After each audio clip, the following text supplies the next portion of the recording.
हमारे नए LIC होल्डरों का मेरे कंपनी में हार्दिक स्वागत है। ऐसा SBI लाइफ इंश्योरेंस के पोर्टल पे आ गया है और सहारा लाइफ इंश्योरेंस के पोर्टल पे भी ये इंफॉर्मेशन दिया गया है, क्योंकि IRDA ने सख्त निर्देश दिया था कि इमीडिएट इफेक्ट से ये चीज आप लागू कीजिए। सहारा इंडिया को ऐसा निर्देश दिया गया था कि आप अपने वेबसाइट पे ही पब्लिश कीजिए। तो सहारा लाइफ के भी वेबसाइट पे और LIC जो SBI का है उसके भी वेबसाइट पे आ गया है कि हम स्वागत करते हैं हमारे लगभग 2 लाख नए जो LIC होल्डर हैं सहारा इंडिया के, जो कि IRDA के आदेश से मेरे होने जा रहे हैं। और उनके लिए toll free number, email ID भी ये SBI लाइफ जारी कर चुकी है। तो हमने सोचा कि एक वीडियो और बनता है डिटेल, क्योंकि बहुत सारी जानकारी हम पिछले वीडियो में नहीं दे पाए थे। और आज है संडे और यहाँ पे 4 घंटा आप लोगों को झेलना है ज्ञानदान वालों को, तो उन लोगों के लिए एक सफिशियंट डोज देना जरूरी है ताकि 2-4 मिनट इस पे भी उन लोग बोल सके। तो हम शुरू करते हैं इस तरीके से कि इसमें जो बोला गया है कि पहला तो इनका रहेगा जवाब कि 2017 में भी ये काम हो चुका है। ICICI लाइफ को दिया गया था सहारा लाइफ को, जिसके अगेंस्ट में ये सिक्योरिटी अपीलेट ट्रिब्यूनल गई और IRDA के आदेश को खारिज कर दिया सिक्योरिटी अपीलेट ट्रिब्यूनल ने, और बोला कि इनको एक मौका और दीजिए और फ्रेश हियरिंग और सब कुछ कीजिए। अभी एकाएक इनका बिजनेस नहीं किसी और को ट्रांसफर कीजिए, क्योंकि इन्होंने कहा था कि आज तक मेरा एक भी कंप्लेन नहीं है सहारा इंडिया लाइफ में, तो आप क्यों हमारे साथ ऐसा कर रहे हैं। क्योंकि इनके द्वारा गड़बड़ी किया जा चुका था और इसका इंफॉर्मेशन IRDA को हो चुका था। तो IRDA एक ऐसी संस्था है कि बाद में एक्शन लेने से अच्छा है कि पहले ही संभाल लिया जाए। और जो भी है, IRDA है, सेबी है, चाहे RBI है, इसका quarterly, half yearly, yearly report जाता है और उसमें बाइफरकेटेड बहुत डिटेल में सारा इंफॉर्मेशन ट्रांसपेरेंट तरीके से रिपोर्ट करना रहता है कि आपने पैसा जो लिया है उसका इन्वेस्टमेंट कहाँ किया, किस रेशियो में किया। रेशियो डिफाइंड है, अगर 100 रुपये आप मार्केट से लाते हैं तो उसका इतना % आपको इस स्कीम में यहाँ रखना है। अपने मर्जी से आप मनमाने तरीके से नहीं उसको यूज कर सकते हैं। यही काम है अथॉरिटी रेगुलेटरी का देखना, ताकि इन्वेस्टरों का जो पैसा है वो सुरक्षित रह सके। उसी क्रम में जब एडमिनिस्ट्रेटर का ये अपॉइंटमेंट हुआ था IRDA की तरफ से, क्योंकि ये गड़बड़ी करना शुरू कर चुकी थी 2014-15 से ही लाइफ इंश्योरेंस के सेक्टर में, तो 2017 में इन्होंने ICICI को ट्रांसफर करने के आदेश दिए। सेम एज इट इज जो 2 जून को आदेश आया था ऐसा ही आया था, लेकिन अपीलेट ट्रिब्यूनल की तरफ से सहारा को राहत दे दिया गया। बोला गया कि एक फ्रेश आप हियरिंग कीजिए, एकाएक ऐसा नहीं कीजिए आप, ये फंडामेंटल राइट का वायलेशन हो जाएगा, मौका दीजिए। तो 5 साल इनको मौका मिला। इस 5 साल में भी इनका रवैया वही रहा। तो फिर से IRDA ने SBI लाइफ को इनका जो पॉलिसी होल्डरों का लाइबिलिटी है और उसके अगेंस्ट में जो एसेट्स है वो ट्रांसफर कर दिया है। ऐसा नहीं है कि मर्जर हो गया है दोनों का, ये आप लोग भूल के भी नहीं समझिएगा, क्योंकि स्टेटमेंट भी SBI लाइफ का आ चुका है कि ये मर्जर नहीं है। ऐसा नहीं है कि टोटल एसेट, टोटल लाइबिलिटी हम इसका ले रहे हैं। जो इसका अपना है वो अपना चलाए, केवल हमको प्रोटेक्ट करना है जो LIC होल्डर हैं सहारा लाइफ के, उनको। क्योंकि अगर 2 लाख पॉलिसी होल्डर हैं और किसी को दिया जा रहा है कि आप इन लोगों को संभाल लीजिए, क्योंकि प्रीमियम 100% LIC का एक बार में नहीं जमा होता है, ऑन टाइम बहुत कम लोग जमा करते हैं। हाफ ईयरली, ईयरली प्रीमियम आता है और उसी से काम चलता है, तो बहुत बड़ी संख्या नहीं है। और क्यों SBI लाइफ को ही दिया गया? 100 कंपनियां हैं, उसको क्यों नहीं दिया गया? तो आप जाइएगा 2017 वाला ऑर्डर पढ़िएगा। ICICI के लिए जब ये आदेश आया था उसमें लिखा गया था कि 3-4 क्राइटेरिया था कि हम चूज करें कि किस LIC कंपनी को सहारा के LIC होल्डरों को दिया जाना है। तो उसमें पहला क्राइटेरिया था कि वो कंपनी प्रॉफिट में रहना चाहिए और उसका कोई भी कंप्लायंस, ये सब फेलियर नहीं होना चाहिए, मैनेजमेंट ऐसा रहना चाहिए और उसके तरफ से ऑफर एक्सेप्ट किया जाना चाहिए था। तो 6 कंपनियां उस समय फिट बैठ रही थी, जिसमें से ICICI ने इंटेंशन दिखाया कि हम ले लेंगे सहारा इंडिया लाइफ इंश्योरेंस के पॉलिसी होल्डरों को, तब जाके LIC को दिया गया था। तो उसी तरीके से इस बार एसबीआई लाइफ उस क्राइटेरिया में फिट बैठ रही होगी, इसीलिए डायरेक्शन आया है कि ये लोग जो सहारा के एलआईसी होल्डर हों वो एसबीआई लाइफ में जाएंगे, और उसका टोटल प्रक्रिया पूरा कर लिया गया है और इमीडिएट इफेक्ट से ये लेटर जारी कर दिया गया है। अब सहारा का तो अलग रोना है कि फिर वो जाएगी सिक्योरिटी अपीलेट ट्रिब्यूनल, तो वो जाते रहे, लेकिन फिलहाल 2 जून से ही ये सब अप्लीकेबल कर दिया गया है और प्रक्रिया शुरू है, इनको जहां जाना है जाए। ये दोनों वेबसाइट पे पब्लिश हो चुका है। अब रही बात कि अब हम इसमें इसका फाइनेंशियल पढ़ने की जरूरत पड़ गई कि उस समय ऑर्डर क्या अपीलेट ट्रिब्यूनल का आया था, इसका करंट 2022 तक का फाइनेंशियल पोजीशन क्या है, ये किसी को नहीं बताया। न्यूज तो बहुत सारा चल रहा है, लेकिन इसका एनालिसिस जरूरी था, जिससे हमको काफी पेजेस पढ़ने पड़े। तो इसका फाइनेंशियल एनुअल रिपोर्ट इसके भी साइट पर है। यही फायदा है IRDA, RBI और सेबी से रजिस्टर्ड कंपनियों का कि एनुअल रिपोर्ट आपको ट्रांसपेरेंट तरीके से अपने साइट पर रखना है, जो कि सोसाइटियों में नहीं होता है। सोसाइटियों का भी हमने फाइनेंशियल मंगाया है, तो 4 पेज में उसका फाइनेंशियल एक कंपनी का दे दिया गया, जिसमें कि 80,000 करोड़ रुपया का लायबिलिटी है। अब आप सोचिए, और यहाँ सहारा LIC की जो लायबिलिटी है वो बॉन्ड होल्डरों के अगेंस्ट में 1049 मतलब 1049 करोड़ रुपया का लायबिलिटी है, और टोटल कंपनी मिला जुला के बैलेंस शीट जो इसका कहता है 1600 करोड़ के आसपास, मतलब 1600 करोड़ के आसपास है। तो आप सोचिए कि केवल इतनी छोटी राशि के लिए IRDA ये कदम उठा सकती है, तो जहां आपका टोटल सोसाइटियों में अभी तक का 1,13,000 करोड़ रुपया ये उठाई है, और उसका इंटरेस्ट 43,000 करोड़ हुआ। टोटल मिला के हमने यहाँ पे लिख दिया है कि 1,56,000 करोड़ इसका बैलेंस शीट का लायबिलिटी अभी तक 31 मार्च 2022 तक दिखाया जा रहा है, जो हमने फाइनेंशियल ऑडिटेड मंगाया है। अभी तक आप लोग 86,000 करोड़ रुपया जप रहे थे, क्योंकि दिल्ली हाई कोर्ट में इन्होंने बताया था कि 86,000 करोड़ सब मिला के हमने उठाया है। तो वो कब का फिगर था ये भी नहीं क्लियर था कि किस फाइनेंशियल ईयर के ऑडिटेड तक किया गया था। तो ये 31 मार्च 22 तक इतना 1,56,000 करोड़ की लायबिलिटी है इंटरेस्ट के साथ। अब रही बात कि ये जिसका प्रीमियम मात्र 61 करोड़ रुपया ही आया है सहारा लाइफ का पिछले साल, उसके पिछले 73 करोड़ रुपया था। तो मात्र 60 करोड़ 70 करोड़ रुपया के लिए इतना बड़ा कदम उठाया जा रहा है 2 लाख पॉलिसी होल्डरों के लिए, और जहां लगभग 9 करोड़ इन्वेस्टर हैं उसके लिए क्या करेगी CRC, आप लोग इससे अनुमान लगाइए। तो मेरा ये कंपैरिजन वीडियो है कि CRC और IRDA में क्या अंतर है। जहां एक तरफ CRC अभी अपने कंप्लेनेंट का गिनती नहीं कर पा रही है, तो पैसा दिलवाना तो बहुत दूर की बात है। यही सब मजबूरी जानते हुए सहारा सोसाइटियों में पैसा लेके गई, क्योंकि जो कंपनियां सेबी से कंट्रोल होती थी, RBI से कंट्रोल होती थी, इस सबका लाइसेंस ऑलरेडी ले चुकी है ये दोनों संस्थाएं। अब बारी था IRDA का, तो IRDA ने भी अपना आदेश दे दिया कि इस सब के बाद आप अपना सरेंडर कर दीजिएगा रजिस्ट्रेशन।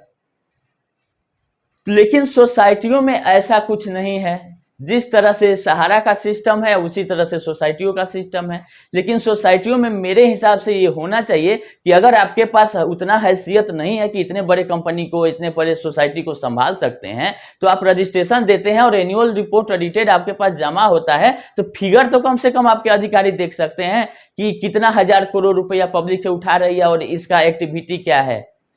जहां 1000 करोड़ की कंपनी 171 पेज का एनुअल रिपोर्ट जारी करती है IRDA के अंतर्गत, वहीं आपका 4 पेज का एनुअल रिपोर्ट CRC में सबमिट करके निकल गई, और वहां के ऑडिटर क्वालिफाइड ओपिनियन देते हैं, मतलब निगेटिव, कि ये चीज गड़बड़ी है। 5 पॉइंट लिख के देते हैं कि सहारा का इंडिया का जो लाइफ इंश्योरेंस कंपनी है उसमें ये गड़बड़ी है। वहीं आपका सोसाइटी के ऑडिटर का रिपोर्ट पढ़िएगा तो ये ओपिनियन दे दिए हैं मात्र 3-4 चीज लिख के कि ESIC PF और ग्रेजुएटी का प्रोविजन नहीं की है, और दिल्ली हाई कोर्ट इस पे रोक लगाया है 22 मार्च को। कोई निगेटिव रिपोर्टिंग ऑडिटर साहब नहीं करते हैं। तो IRDA से जहां सहारा भी डरती है, कंपनियां भी डरती है, वहां ऑडिटर भी डरते हैं कि उनका भी डिग्री तुरंत ले लिया जाएगा अगर कुछ आप हिडन करते हैं। लेकिन आपके सोसाइटी में आ जाइए, कहीं कुछ नीट एंड क्लीन रिपोर्टिंग नहीं है। ऑडिटर के तरफ से भी एक फॉर्मेलिटीज पूरा कर दिया गया था। अडानी वाले मामले में आप लोग देखे होंगे, जो हिंडनबर्ग का रिपोर्ट आया था उसमें क्वेश्चन मार्क ऑडिटर पे भी लगाया गया था कि 16 स्टाफ और जिस ऑडिटर का वेबसाइट नहीं है, तो कैसे इतने बड़े कंपनी का ऑडिट कर दिया ये फर्म ने। उसी तरह से इस 86,000 करोड़ पहले था, अभी 1,13,000 करोड़ का चारों कंपनियों के 4 ऑडिटर हैं, मिलके सबका चारों ऑडिटर का भाषा लमसम एक ही है। तो आप लोग समझिए कि कैसे ये ऑडिट हुआ होगा। और कोई निगेटिव रिपोर्टिंग ज्यादा नहीं है, 1-2 पॉइंट को खाली पॉइंट आउट कर दिया गया है। तो इन सोसाइटियों का क्या होगा? इसी चालाकी के कारण सहारा ने अपना रियल एस्टेट का पैसा, हाउसिंग का पैसा, कमर्शियल का पैसा, क्यूसब का पैसा, इस सब लास्ट में ले आके सोसाइटियों में फेंक दिया है 90%। क्योंकि उधर जो कंपनियों में रहेगा उसका रिकवरी और प्रोसीडिंग तेजी में होता है और उसमें पैसा डूबने की संभावना कम रहती है, इसीलिए सारा पैसा ये लेके। क्योंकि सेबी भी अगर रियल एस्टेट हाउसिंग का 25,000 करोड़ रुपया जमा कराई है, भले ही लायबिलिटी उसमें 18 करोड़ रुपया बचा हुआ है, लेकिन ये छोड़वा नहीं पा रहे हैं।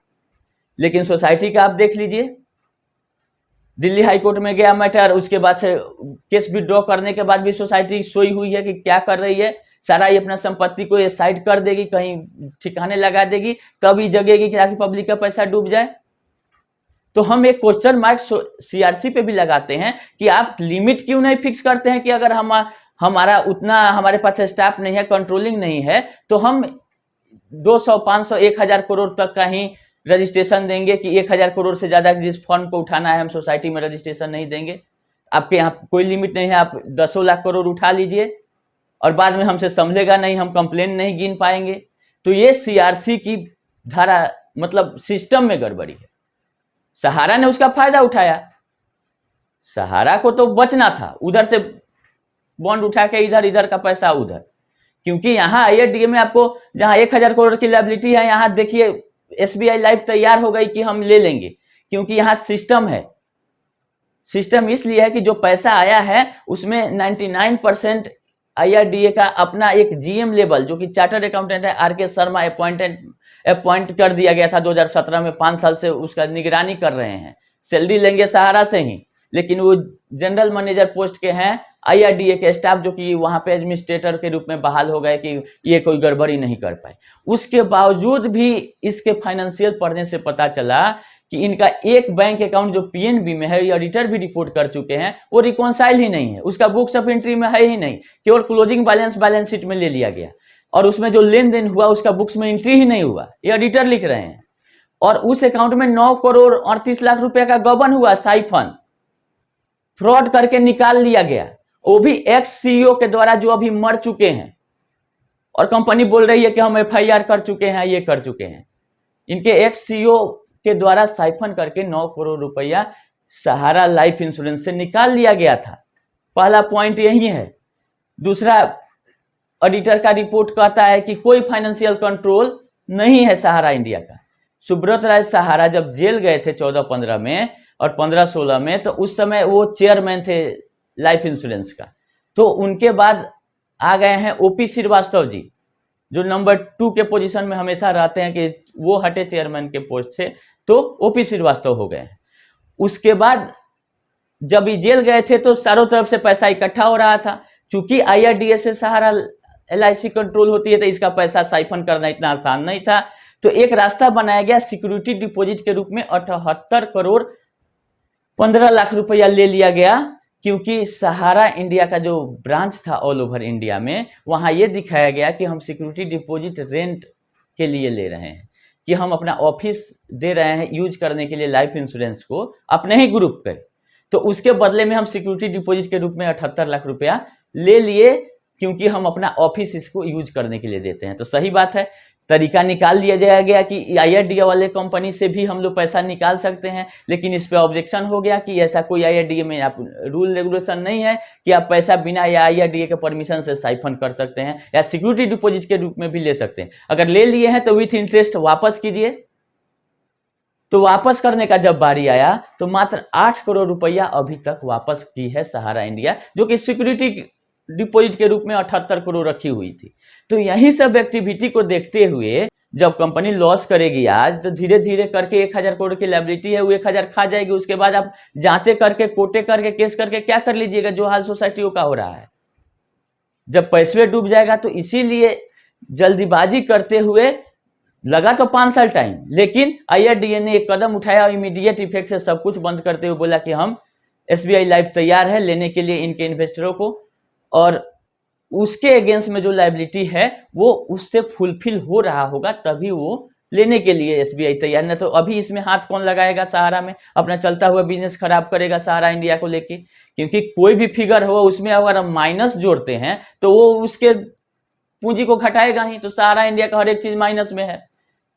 लेकिन लाइफ इंश्योरेंस कंपनी में 2 लाख उसके कस्टमर मिल रहे हैं और उतना जितना लायबिलिटी है उतना का संपत्ति ये ले लेगी। IRDA ने ऐसा आदेश दिया है कि आप उतना का संपत्ति ले लीजिए, बाद बाकी अपना सहारा अपना समझते रहेगी, स्टाफ का, एजेंट का और ऑफिस का, GST, इनकम टैक्स जो पेनल्टी अपना समझे। हम मर्जर नहीं कर रहे हैं क्योंकि मर्जर के लिए कोई तैयार नहीं होगा सहारा को लेने के लिए अभी, क्योंकि इनका संपत्ति बहुत ज्यादा है, उन लोग संभाल नहीं पाएंगे। यही ना कहना है सहारा का कि हमारा संपत्ति 3 लाख करोड़ है तो कोई लेने के लिए तैयार नहीं है, इतना कीमती इनका संपत्ति है। लेकिन रहा बात इन्वेस्टरों को सेव करने का, कोई भी अथॉरिटी, सेबी हो चाहे IRDA हो, केवल इन्वेस्टरों को सेव करने की बात करती है, ना कहती है कि हम स्टाफ का और एजेंट के बारे में सोच रहे हैं। क्यों सोचेगी? जिस कंपनी में आप काम कर रहे हैं उससे जाके आप पूछिए कि आपने ऐसा क्या किया कि हम लोग रोड पर आ गए। आप तो जेल में हैं, पेरोल पे हैं, मतलब जेल में ही हैं, कभी भी उठ के जा सकते हैं, लेकिन हम लोगों को रोड पे ला दिए। तो आप लोग पूछिए, तो आप लोग भी अभी चाटुकारिता कर रहे हैं कुछ लोग। तो यही कंपैरिजन हमको करना था, बताना था कि क्यों हुआ ऐसा। इसीलिए हुआ कि 2 लाख कम से कम जो LIC के इन्वेस्टर हैं वो बच सके, और LIC जो है उसको प्रोत्साहित करती है सरकार, क्योंकि लॉन्ग टर्म के लिए पैसा जमा होता है और सरकार जो पैसा जमा रहता है वो सरकारी फंड, और एक लिस्ट बना हुआ कि इतना इतना पैसा यहाँ इन्वेस्ट होगा, वो घुमा फिरा के सरकार के पास ही पैसा जाता है। तो इसीलिए लिक्विडेशन में नहीं गई आपकी IRDA की। वो तो बोल सकती थी कि सब कुछ खत्म कीजिए, बॉन्ड होल्डरों का मैच्योरिटी के साथ भुगतान कर दीजिए। वो बोली कि 2 लाख कस्टमर है, इनको डिस्टर्ब नहीं करते हुए, और ये कंटिन्यू करेंगे SBI लाइफ के साथ, जो कि वेलकम कर रही है सारे कस्टमरों का। जैसे कि कस्टमर को लोग बोलता है कि कस्टमर भगवान होता है, वैसे ही लेकिन सहारा के लिए नहीं। SBI लाइफ बोलती है कि मेरे लिए आप लोग भगवान के तरह हैं, आपका स्वागत है, और ये वहीं आप सहारा के अगर इन्वेस्टर हैं तो आप रोड पर हैं। इसके भगवान कौन है? परम पूजनीय, जिनके बारे में ये लोग बोलते हैं ज्ञानदान वाले बैठ के कि हमारे परम पूजनीय हैं, उनके चरण की धूल अपने सर में लगाइए आप लोग। तो मेरा यही क्वेश्चन है जो ठाकुर जी बहुत आगे बढ़ बढ़ के बोलते थे, इस पे जरूर आज आप बोलें कि ये क्यों हुआ। जो 9 करोड़ का गबन हुआ था वो कैसे हो गया? एक बैंक अकाउंट जो कि रिकॉन्साइल ही नहीं है, 12 करोड़ रुपया आपको बैंक बैलेंस दिखाया जा रहा है, अकाउंट में 11 लाख रुपया, 9 करोड़ साइफन हो गया, उसका बुक्स में एंट्री नहीं हुआ। जो कंपनी IRDA से कंट्रोल होती है, इतना जांच पड़ताल के बाद भी ये अपना साइफन कर दी, तो बाकी सोसाइटियों का क्या स्थिति होगा 1 लाख करोड़ का? इसमें अगर अंदर घुसा जाए तो कहां तक जाएगा, ये हम आप लोगों को बताना चाहते हैं कि अभी से भी अपना पट्टी हटाइए और इसका खिलाफत कीजिए कि जो भी पैसा मिलना है मिल जाए। और एक बात जान लीजिए आप, 100% अगर भुगतान संभव रहता तो सहारा इंडिया भागती नहीं, वो भी भुगतान करती।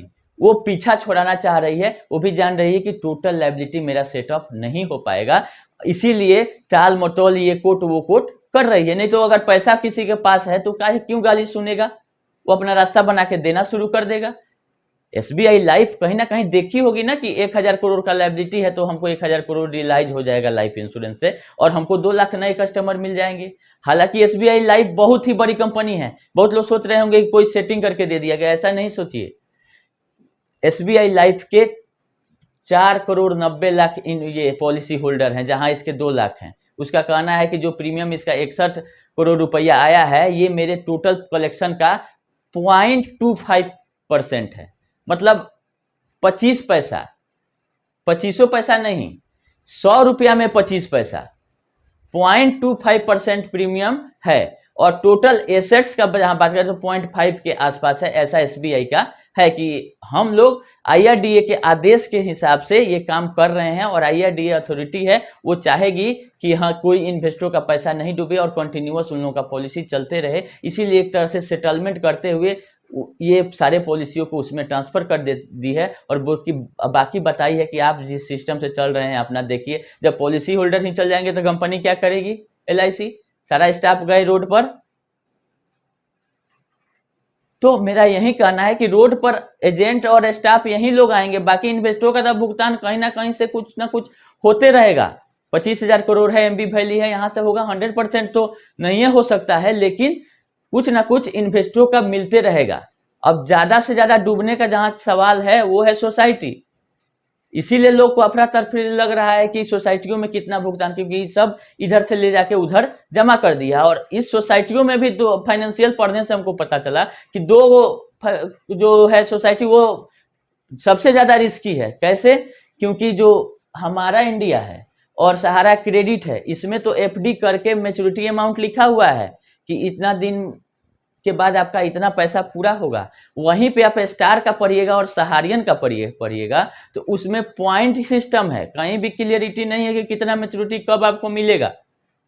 तो ये एक तरीके से ये भी एक जालसाजी ही है। और इसका जो सहारा क्रेडिट में दिखाया जाता है कि FD हमने किया है, और सहारियन में क्या दिखाया जा रहा है कि हमने कंट्रीब्यूशन लिया है और एक कैपिटल का पार्ट है। कंट्रीब्यूशन लिया गया है और वो कैपिटल का पार्ट है। आप लोग समझिए, कंपनी में पैसा दो जगह रहता है लायबिलिटी, एक होता है एक्सटर्नल, एक इंटरनल। इंटरनल मतलब जो कंपनी के मालिक हैं, शेयर होल्डर हैं, वो लगाएं। तो कंपनी डूबती है तो शेयर होल्डरों का पैसा भी डूबता है और बाद में भुगतान होता है। पहले एक्सटर्नल लोगों का और सरकारी लायबिलिटी पेमेंट होता है। तो सहारियन में और स्टार में एक कंट्रीब्यूशन दिखाई हुई है। तो कंट्रीब्यूशन का मतलब कि आप शेयर होल्डर हैं या पार्टनर है उसके बिजनेस में, बचेगा तो मिलेगा, नहीं बचेगा तो नहीं मिलेगा। लेकिन क्रेडिट में FD है, क्लियर लिखा हुआ है कि हाँ इतना है, और उसका इंटरेस्ट का प्रोविजन हर एक साल हो जाता है। क्योंकि इंटरेस्ट जो है, बैंक हो चाहे कोई भी संस्था हो, जब अकाउंट्स बनता है तो कैश और एक्रूअल दो बेसिस होता है। कैश का मतलब ये हुआ कि आप भुगतान किए तब जाके उसमें नोटिंग होगा, लेकिन जो अकाउंटिंग स्टैंडर्ड कहता है, जो नियम कानून कहता है अकाउंटिंग का, उसमें बोला जाता है कि अकाउंटिंग जो होगा वो एक्रूअल बेसिस पर। मतलब आप किसी से 100 रुपया लिए, उस पर का अगर 10% ब्याज है तो अगले साल उसका आप लिखिए कि 10 रुपया ब्याज मेरा ऐड होकर अब लायबिलिटी 110 रुपया हो गया। भले 10 रुपया आप साल भर बाद दीजिए, लेकिन प्रोविजन बैलेंस शीट में आ जाता है। वही प्रोविजन है 43 करोड़ का। लोग बोल रहे हैं कि 10 लाख का लायबिलिटी है सहारा इंडिया का, तो ये भी क्लियर कर दें कि 10 लाख करोड़ की लायबिलिटी नहीं होगी। टोटल पैसा उन्होंने 1,13,000 करोड़ उठाया। उसमें हर साल जब क्लोजिंग होता है तो 22 तक 43,000 करोड़ रुपया लायबिलिटी खड़ा कर लिया गया। उसका भुगतान आगे होगा जैसे होना हो। तो ये दोनों जोड़ के 1,56,000 करोड़ का लायबिलिटी मिला जुला के अप्रोक्स आ रहा है चारों सोसाइटियों का। लेकिन कंफ्यूजन सहारियन में है। आप लोग सहारियन जो हैं वो लोग एक बार बॉन्ड निकाल के टर्म एंड कंडीशन उसका पढ़ें। ज्यादा हम उस पर नहीं बोलेंगे। आप लोग का पैसा है। सहारियन मतलब जो सहारा के इंटरनल स्टाफ थे, शुरू वहीं से हुआ था कि उन्हीं लोग का पैसा जमा होगा। आप लोग बिजनेस में पार्टनर हो जाइए। तो आप लोग पार्टनर हैं, आप लोग शेयर होल्डर हो सकते हैं, क्योंकि कंट्रीब्यूशन कैपिटल के अंदर दिखाया जा रहा है। बाकी डिटेल फिर अगले दिन हम बताएंगे। अभी इतना ही, क्योंकि आज संडे, आप उन लोगों को भी झेलना है 4 घंटा। तो इस सब का जवाब लीजिए कि क्या किया कि 9 करोड़ रुपए का गवर्नमेंट LIC में हो गया और पॉलिसी होल्डरों को उठा के देना पड़ा SBI लाइफ को। लेकिन CRC पे भी क्वेश्चन मार्क उठता है कि जब 1,000 करोड़ के लिए इतना बड़ा कदम उठाया जा सकता है, तो 1 लाख करोड़ के लिए आप क्या कर रहे हैं? आप काउंट नहीं कर पा रहे हैं, आप साइलेंट हैं। दिल्ली हाईकोर्ट से केस खत्म हो गया, तो टोटल भुगतान का आप बात कहीं नहीं करते हैं। आप लिक्विडेशन या प्रोसीडिंग और ये सब क्यों नहीं करते हैं? खैर, तो सिस्टम है, जमा करने वाले समझें और जमा कराने वाले समझें। हमको, मेरा काम है आप लोगों को बता देना, जो कि टेक्निकल चीज़ है, जो सब लोग नहीं बता पा रहे हैं। यूट्यूब पे बहुत लोग बता रहे हैं वीडियो, लेकिन जो टेक्निकल चीज़ है और बहुत सोच समझ के हम वीडियो बनाते हैं। ऐसा नहीं है कि हम कुछ ऐसा बात बोल दें जिससे कि हम पे नोटिस आ जाए। तो बहुत सोच समझ के और एक्चुअल चीज़ पढ़ के और तभी हम आप लोगों को बताते हैं, ताकि आप लोग तक सही जानकारी भी पहुँच जाए और हम भी सेफ रहें। ऐसा ना हो कि हम अपने बताने में कुछ ऐसा बता दें जाकि हम भी ट्रबल में आ जाए। तो हम ट्रबल में नहीं रहेंगे, तभी आप लोगों को सही जानकारी मिलेगी। तो अभी के लिए इतना ही, फिर जैसा रहेगा हम आप लोगों को अपडेट करते रहेंगे। अभी स्टडी जारी है, जैसे जैसे पढ़ेंगे कुछ जानकारी मिलेगा बताने लायक, हम बताते रहेंगे। धन्यवाद।